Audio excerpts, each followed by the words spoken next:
Well, si Miss Ito, binabati ko po kayo ng isang maligayang Pasko at maligong bagong taon mula po sa akin, sa aking pamilya, sa Events by Miss A, sa lahat po ng aking kapatid, mga relatives, family, mga friends, lahat ng suppliers na nakasama ko sa buong taon, lahat ng mga clients na nagtiwala sa akin buong taon, sa lahat ng mga napasaya ko. Nanay, batiin mo po. Sabi mo, Merry Christmas. Merry Christmas! Bakit matulog ka na? Inaantok na nga ako eh. Ano to? Saan to? Wala yan, walang laman to ba? Wala lagyan bukas.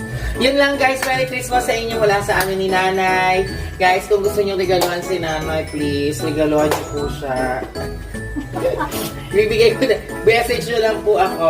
Anyway, joke lang. Basta guys, ingat kayo lagi. Enjoy the Christmas with your family. Kahit malalayo kayo, tawagan nyo lahat ng pamilya ninyo.